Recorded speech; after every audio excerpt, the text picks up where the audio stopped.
ভোলার এক দ্বীপের আমার এক মাহফিল, এতিমখানা মাদ্রাসা।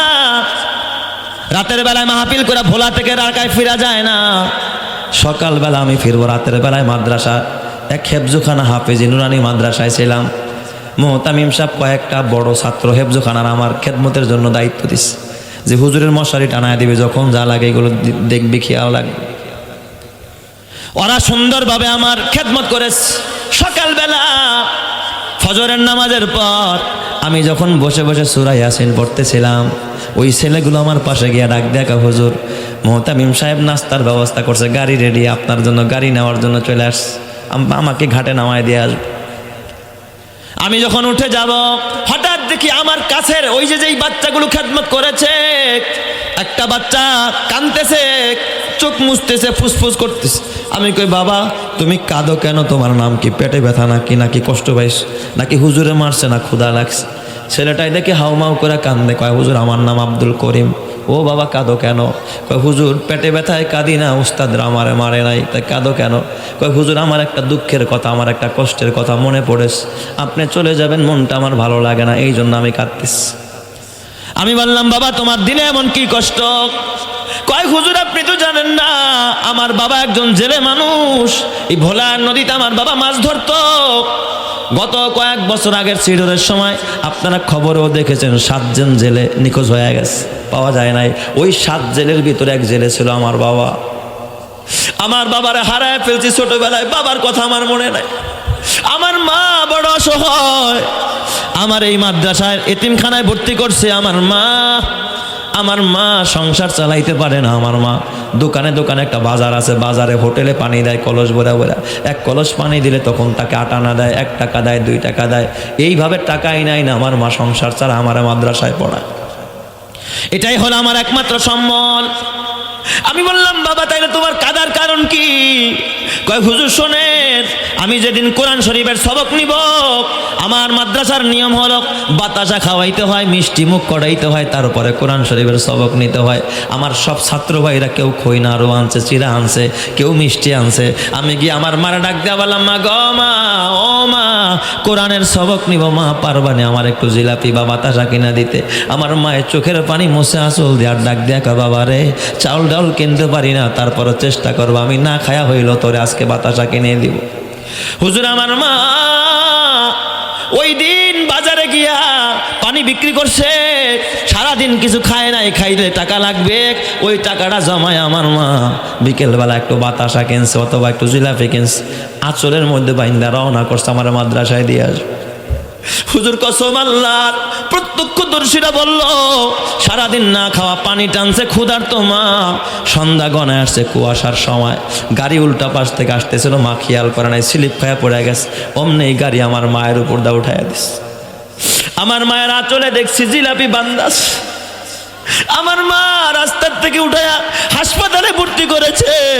আমার মা আর কথা বলতে পারে নাই। ওই দিনে আমার মার ইন্তেকাল হয়ে যায়।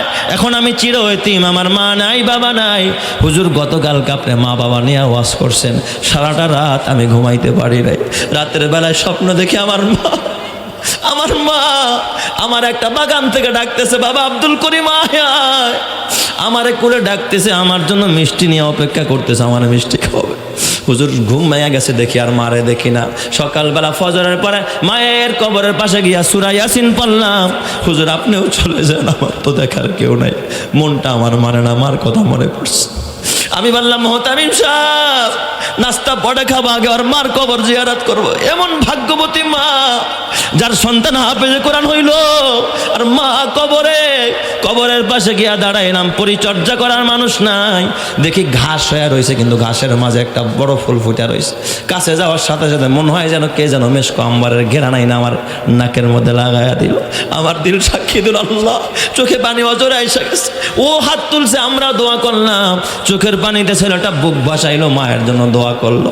এ আমার বাবা তোর হাতে পায়ে ধরা বলে, কি সন্তান রেখে কবরে রওনা করলি, নিজে আলেম হইতে পারস নাই, সন্তানরে আলেম বানাইতে পারো নাই, অন্তত একটা হাফেজের খেদমত করে খোদার কবরে যাও, জান্নাতের মেহমান তৈরি করে কবরে যাও, জান্নাতের বাগান বানায়া একটা মসজিদ মাদ্রাসা বানায়া কবরে যাও, আল্লাহ তাআলা কবরকে জান্নাতের বাগান বানায়া দিবে। কথা ঠিক না ব্যাটিক, যারা কর হুজুরে তো আর চিনে না, তখন তার ভাইরালের যুগ না যে মোবাইল দেখে দেখে চিনে লাইব।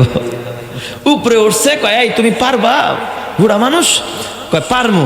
তো ওই লাকেজ দুইটা মাথায় দিছে, ধইরা নামাইছে, নিচে নামায় রাখছে ঘাটে। কয় কোথায় যাবেন? এবার ওই লোকটা ডাক দিয়া বলে দেওবন্দ এলাকায় যাব। কোথায় যাবে? দেওবন্দ এলাকা, যেখানে বাঘের ভয় সেখানেই রাত হয়। রাত পোহায় না, রাত হয়। আরে আমি দূরে আসলাম জানি মানুষ না দেখে, এখন এই লোকটারে পাইলাম, মাল পাইলাম, আবার হে যাইতে চাই কোথায়?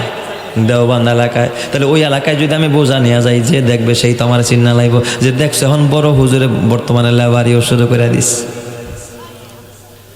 তারপরে মনে মনে ভাবে, আল্লাহ আমার একটু ইজ্জতমান গিয়াও যদি মাদ্রাসার ছাত্রদের খাবারের ব্যবস্থা হয়ে যায়। ডাক দিয়া বলে ঠিক আছে, আপনার মাল আমি নিব, বোঝা দুইটা আমার মাথায় উঠায় দেন। হুজ্জাতুল ইসলাম কাসেম নানুতুবির মাথায় দুইটা ব্রিফকেস, এত বড় ভারী ভারী দুইটা ব্রিফকেস মাথায় উঠাইয়া দিস। এবার কুলি আগে আগে যায়, ওই মালিক পিছনে পিছনে যায়, কারণ মালিক আগে যায় না যদি আবার কুলি পালায়া যায়, ভয় আছে না নাই? কুলিরে আগে দিছে, মালিক পিছনে পিছনে যায়। এবার মনে মনে ভাবে বুড়া মানুষ না জানে কতক্ষণ গিয়ে আবার ফালায়া দেয় কিনা, কারণ বোঝা তো বড় ভারী বোঝা, এই বোঝা তো বহন করার মতো শক্তি তার গায়ে আমি দেখতেছি না। কিন্তু হঠাৎ করে তাকায় দেখে ওই যে বুড়া মানুষটা, কুলি মানুষটা বোঝা নিয়ে যায়, কিন্তু গাঁটটি দুইটা তার মাথা থেকে এক হাত উপর দিয়া বুদিয়া যাইতেছে, মাথার সাথে গাঁটটির কোনো মিল নাই। গাঁটটি যায় উপর দিয়া, সে যায় নিচ দিয়া। চিৎকার মেরে কন্ন আল্লাহু আকবার, আরো জোরে বলেন আল্লাহু আকবার। এই দৃশ্য দেখা ওই মালিক তো ঘাবড়ায় গেছে, আরে এটা জিন, কিরে ব্যাপারটা কি? মাল তো তার মাথায় না, মাথা থেকে বহু উপরে, এটা আবার কেমন জাদুকর, কেমন জিন? এবার সে কাছে গেছে, কাছে গিয়া ডাক দিয়া কয় এই বাজান, এই লেবার, এই কুলি মাল নামান। মাল নামাইছে, কয় শোনেন আপনার পরিচয় দেন, আপনি কে? আপনি কি মানুষ না জিন? পরিচয় দেন। কাসেম নানু তুমি মনে মনে কাল লাগো, চাইছিলাম পরিচয় দিব না, এখন তো পরিচয় না দিয়া উপায় নাই। তারপরে পরিচয় না দিলে তো মাল আমারে দিবে না। ডাক দিয়া বলে আমার নাম কাসেম নানু তুবি, আমি দেওবন্দ মাদ্রাসার মুহতামিম, আমার ছাত্রদের খাবার নাই, 3 দিন হয়ে যায়, তাই আমি এই বুঝাটাই না টাকা দিয়া আমার ছাত্রদের চাউল ডাল কিনে আমি খাওয়াবো। এই কথা যখন বলছে, ওই ব্রিফকেসের মালিক ডাক দিয়া কয় আল্লাহর কসম হুজুর আমারে মাফ করে দেন, আমি আজকে 2 দিন যাবত স্বপ্নে দেখি আমার প্রিয়ারা নবী আমার ডাক দিয়া কয় এ জমিদার, টাকা নিয়া কই যাবি? কবরে যাইতে পারবি না, দেওবন্দের ছাত্ররা ক্ষুধার্ত, তাড়াতাড়ি টাকা নিয়া দেওবন্দে যা।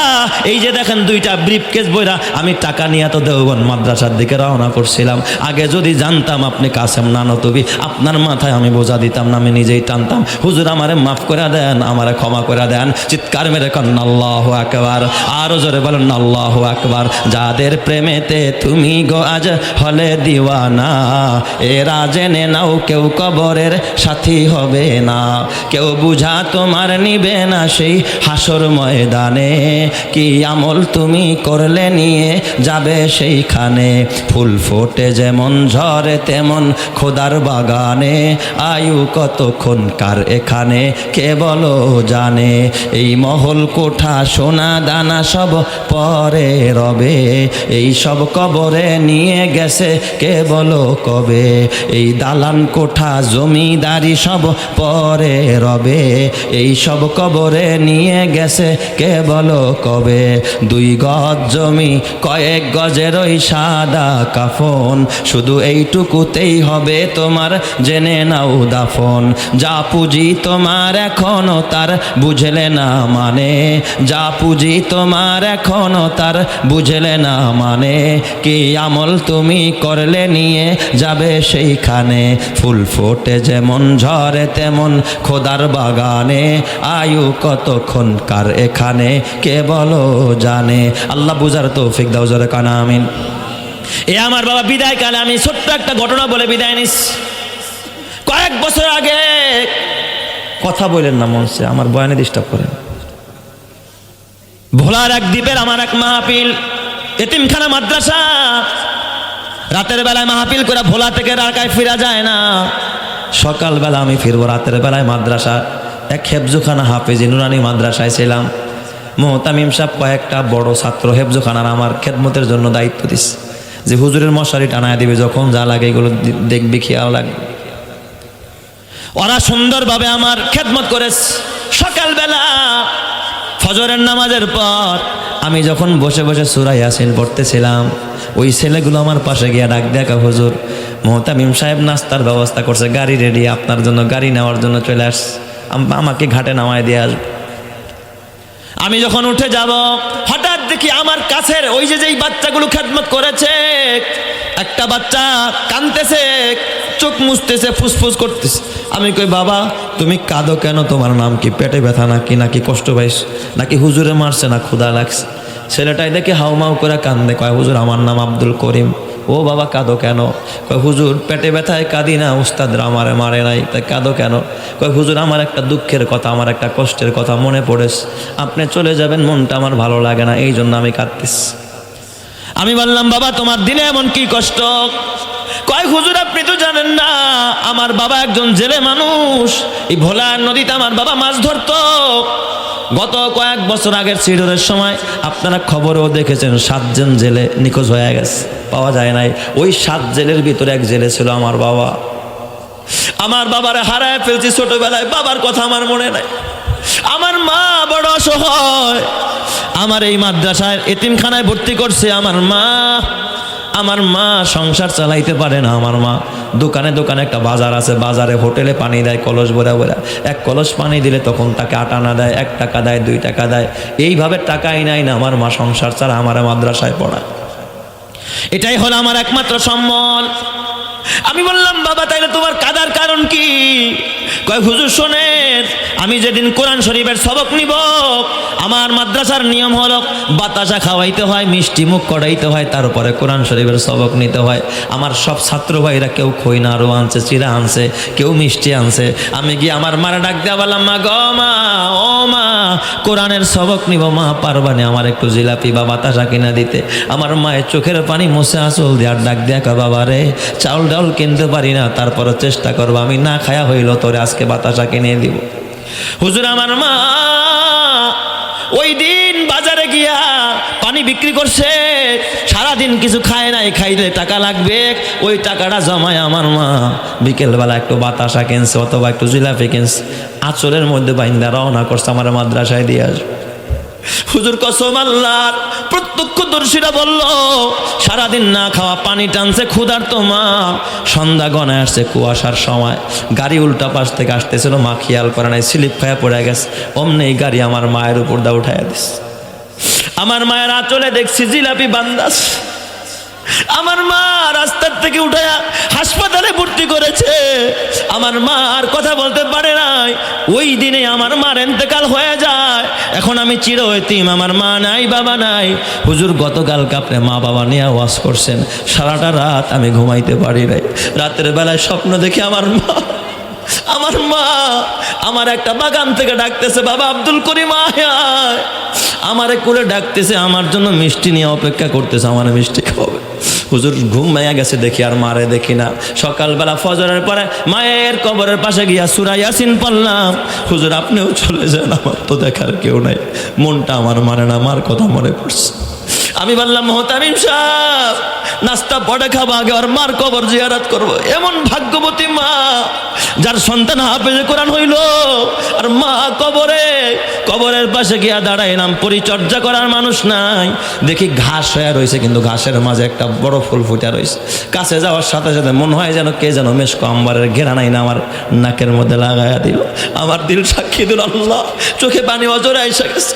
ও হাত তুলছে, আমরা দোয়া করলাম, চোখের পানিতে ছেলেটা বুক ভাসাইলো, মায়ের জন্য দোয়া করলো। এ আমার বাবা তোর হাতে পায়ে ধরা বলে, কি সন্তান রেখে কবরে রওনা করলি, নিজে আলেম হইতে পারস নাই, সন্তানরে আলেম বানাইতে পারো নাই, অন্তত একটা হাফেজের খেদমত করে খোদার কবরে যাও, জান্নাতের মেহমান তৈরি করে কবরে যাও, জান্নাতের বাগান বানায়া একটা মসজিদ মাদ্রাসা বানায়া কবরে যাও, আল্লাহ তাআলা কবরকে জান্নাতের বাগান বানায়া দিবে। কথা ঠিক না ব্যাটিক যারা কান?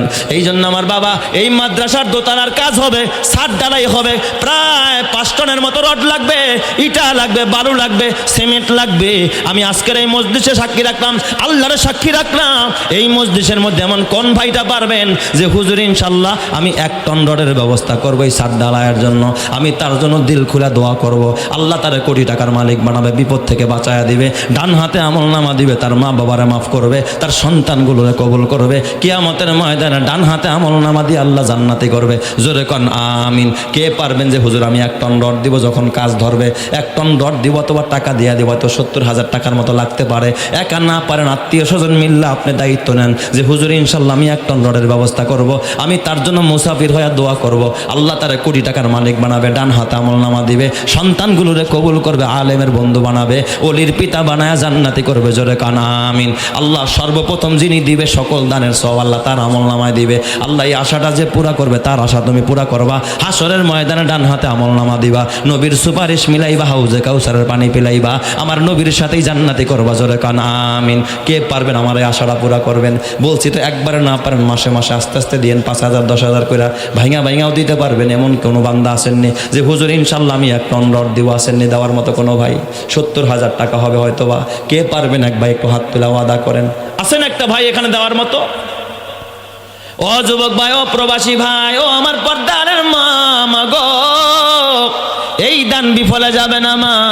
কালকে যদি মরে যাও নাকের ফুল কবরে যাবে না, কানের দুল যাবে না, গলার মালা যাবে না, হাতের বালা যাবে না রে মা। ও মা নিয়ত করো, কে পারবা? ও যুবক ভাই, ও প্রবাসী ভাই, ও ব্যবসায়ী ভাই, ও জমিদার ভাই, টাকাওয়ালা ভাই, একটা টয়লেট বানাইলা 5 লাখ টাকা খরচ করে কি ফায়দা হবে বলো? কবরে তোমার কোনো নেকি যাবে না। ঘরে টেলিভিশন কিনলাম 40,000 খরচ কইরা, মোবাইল চালাইলা 50,000 টাকা দিয়া, কি লাভ হবে? গুনাহ ছাড়া কিচ্ছু জমা হয় না। অথচ মাদ্রাসায় 1 টন রড দিয়ে দাও, এখানে কোরআন পড়া হবে, হাদিস পড়া হবে, তাহাজ্জুদের নামাজ হবে, আল্লাহ তাআলা তোমার আমল নামায় নেকি দিয়া দিবে। জোরে কান আমিন। আজকের মাহফিলের বিশেষ অতিথি কি নাম? নাম বলতে নারায়ে তাকবীর। আয় আল্লাহ, আজকের মাহফিলের বিশেষ অতিথি নাম বলবে না, নাম বলতে চায় না। আল্লাহ গো 1 টন রড দিয়া দিবে। আল্লাহু আকবার। আল্লাহ তুমি কবুল করে নাও, তোমার নাম সাত্তার। আল্লাহ গো সাত্তারের গোলাম বানায়া দাও, আল্লাহ তার দোষ ত্রুটি ঢাইকা দাও, আল্লাহ বিপদ